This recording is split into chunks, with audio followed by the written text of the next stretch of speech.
Hello and welcome to episode 40 of the Wisdom from the Akasha podcast. My name is Susie. I am your host and I am an Akashic Records teacher and practitioner. I want to first of all thank everybody who reaches out to me on social media, who drops me emails, who comments on the podcast, thanking me for producing the podcast. I really enjoy having this opportunity to do a deeper dive into different topics with you all. I can't believe that we're at episode 40 already. I have a whole list of different topics that I want to cover. I have questions from you all. So I really do appreciate everyone taking the time to spend with me each week, listening to these topics and giving me your feedback. Before I get into today's topic, I also want to remind you that I will be hosting a free Akashic Records workshop in December. I will put the link into the show notes. We do these on Zoom live, and they're a great way to come and meet me and ask any questions that you have about my area of specialty, which is, of course, the Akashic Records. I love these opportunities just to clear up some myths, any concerns that you have, and just talk about the Akashic Records. Also, I want to note that the 2025 calendar is open for booking one-on-one sessions with me. You can now book the single Akashic Records reading, the single Akashic Records clearing, or the combination session, which is an Akashic Records reading and clearing combined. My schedule is always booked out in advance, usually between 4 to 6 months. So I do encourage you, when you have decided that you want to come for a one-on-one session with me, that you do get that booked in. Now that all of that is out of the way, let's get into today's topic, which is going to be all about channeling. For those of you who don't know, when you work with the Akashic Records, you are channeling. Channeling can often have this scary association, and I'll explain why that is. But when you are working with your Akashic Records, you are channeling. And in doing this, you are connecting to also your intuition, your internal navigation system, so your clairsensors. When you first start working with the Akashic Records, you are opening to channel, you are receiving information in from the Akasha, and you are interpreting that information with your internal navigation system. I labour this point because sometimes people will say that the Akashic Records is just intuition and it's just intuitive work, and it's not. They are absolutely connected, but there is a distinction between information received from the Akashic Records, which is from outside of yourself, it's from the Akashic field, and intuitive information. So information picked up by your internal navigation system based on the energies that you are connecting into, which can be the Akashic Records, but can also be many other different things. The Akashic Records is a practice of channeling, and it utilizes the intuitive system. So what is channeling? Channeling traditionally has been explained as entering into an altered state of consciousness and allowing something other than your conscious brain to operate and communicate through you. Now, everybody channels, okay? Everybody channels. When you are connecting to the heart and you are operating from a heart space, what you're doing is through that connection to the heart, you're connecting into your soul, your higher self. That in itself is a form of channeling. But a lot of the time when people hear channeling, they will think of somebody who has gone into complete trance and they have allowed an energy or a being to utilize their body to speak through to people. In actuality, that is only one form of channeling, and not everybody feels comfortable, not everybody wants to do that type of channeling. Now, before I get into the different types of channeling and how this all works, I do want to acknowledge that there is a big collective and sometimes personal wound for people around channeling, and this can often be traced back when we look at this individual's Akashic Records to lifetimes that they have had within Lemuria and sometimes Atlantis. Now, for those of you who are in the membership, there is a full 90-minute discussion in the membership around Atlantis and Lemuria and the collective and personal wounding that we have experienced as humans through our lifetimes there.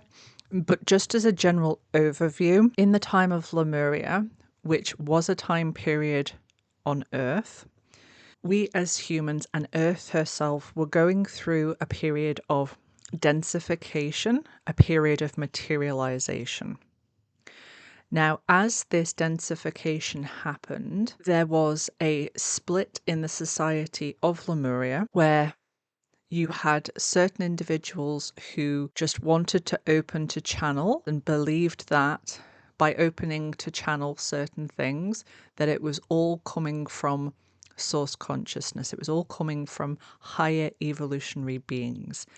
On the other side of this split were individuals who believed that actually because of this densification process, there had to be systems and procedures put into place in respect of channeling, because just opening to channel anything, you weren't guaranteed to connect to beings of the evolutionary stream, that sometimes you were going to connect into devolutionary energies.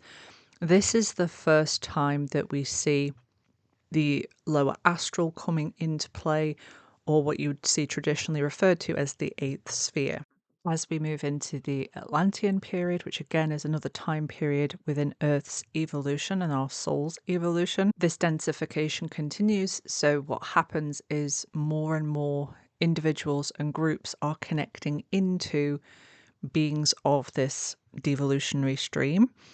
What can happen when people are in this incarnation is they can have a fear around opening to channel because of lifetimes that they have experienced within Lemuria and Atlantis, and perhaps they have opened up to energies that were not of the evolutionary stream. This is completely okay if this is you and you're thinking, oh, that's what I did. I want to reassure you that this is normal. It is completely okay to have these fears, but if you are feeling the call to start channeling or to start working with it, I want you to understand that this is a fear that can absolutely be dealt with and worked through, especially when you can get back to that root cause, which is, of course, what we do in the Akashic Records. Moving into more modern times, there tends to be three main types of channeling that takes place. The first type is complete trance channeling, and this is where you would have somebody open up to channel and allow a portion of the consciousness of the being that they're channeling to operate through their physicality. Essentially, what happens is the consciousness of that individual is put to one side, and the being or the entity utilize the physical form either through speech or through written instruction. This is complete trance channeling. The next type is partial trance channeling, and this is the same process, but the individual who is going into the trance state has an element of recollection around what is happening. So the consciousness is still pushed to the side, but there is the ability to observe what is coming through. That's the second type. The third type is conscious channeling. And this is when the individual is opening up to channel, but they are completely conscious of what is going on. So these are the three main types of channeling that you will see. You will see, for example, such as Esther Hicks channeling a being that she refers to as Abraham, or Daryl Anker channeling Bashar. You may also have come across channeled works. For example, we have The Law of One, which was a channeled work, and A Course in Miracles was a channeled work. So you can see that sometimes it is done vocally, sharing specific words, phrases, terminology, so that the audience who are listening can understand, and sometimes it's done in written form. Now, please do not take my mentioning these individuals or these texts as a recommendation from me to listen to, follow to, take everything that is said or is written as truth. We have to remember that channeled works, whether it's oral or written, are there for us to discern, for us to use our internal navigation system to decide, does this resonate with me or not? So I would urge every single one of you, when you come across channeled works, to not just take it at face value because the individual says, this is who I'm channeling or what I'm channeling, and really start to feel into your discernment and your resonance. Really feel into, does this resonate with me or not? This goes for anybody channeling anything, no matter how famous, how popular, or anything like that. The reason I say this is because of the density that we are in. There is still the chance that individuals are channeling energies and beings from the devolutionary stream. There are people out there who will tell you that that's completely impossible, that there's no such thing as a devolutionary stream. And if you want to believe that, you're completely within your rights to do so. As you will know, if you've listened to the episode on the astral realm, I don't bring this information forward to scare anybody or to put anybody off developing their intuition, opening to channel, or doing any of this amazing work. I bring it forward to ask you all to bring your common sense to your own spiritual development and your own spiritual practice. That common sense is really going to help you strengthen your discernment and strengthen your resonance.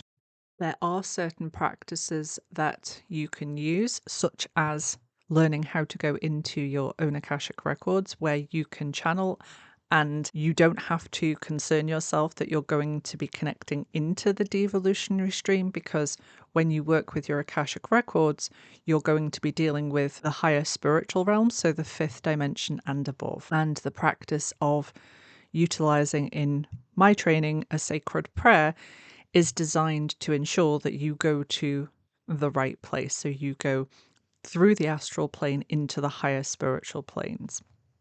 There are also ways that you can feel into, if you are opening just to channel spirit guides or your higher self or anything like that. There are ways that you can feel into for yourself. Is this energy or being of the evolutionary stream or the devolutionary stream? As a general rule, when you are connecting into beings of that higher evolutionary stream, it's going to feel very expansive. You're going to feel a lot of unconditional love, and it's going to be very supportive. The relationship is very much of equals, whereas if you connect into energies and beings of the devolutionary stream, it's going to feel more contracted. You may have that being or that energy having an air of superiority and trying to impede upon your free will. So trying to tell you what to do. No true guide, regardless of what dimension that they reside in, is ever going to impede upon your free will. They will never tell you what to do. They will give guidance. They will give you things to consider, but they will never tell you what to do. It's a really good sign that you've connected into an energy or a being of the devolutionary stream if they tell you what to do.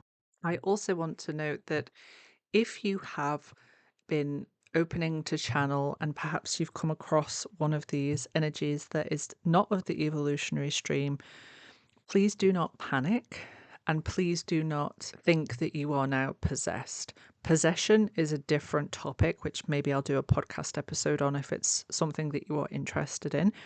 It is completely normal upon your initiation through the astral plane to connect into beings of the evolutionary and beings of the devolutionary stream, because that is how you train your discernment. That is how you feel into, does this resonate for me? So I don't want anyone to panic if they've listened to that description and they've thought, oh, that's what I've been doing. It's completely okay.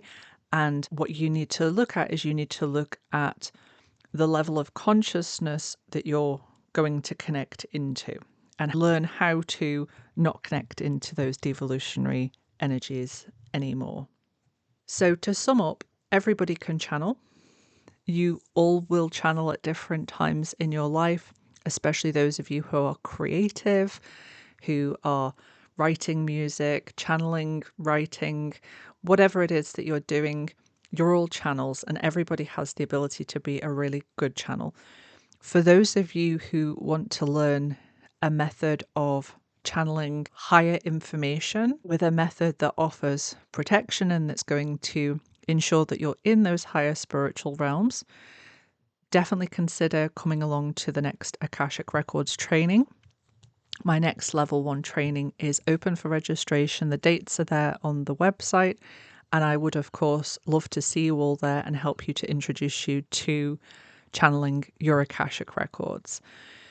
If you are not feeling the calling to learn channeling the Akashic Records specifically, what I would recommend is that you find a teacher or a practice that is going to not only teach you how to open up to channel, but also how to navigate through when you do come into contact with the evolutionary and the devolutionary streams, someone who is going to be very common sensed approached about it and not put any fear into you wanting to do this type of work. As always, I hope that you have found this episode helpful. I hope it's cleared up some things for you and also put your mind at ease in respect of what channeling is and hopefully helped you release some of those fears around channeling if that is something that is coming up for you. Have a beautiful, restful weekend, and I will see you next week for the next episode.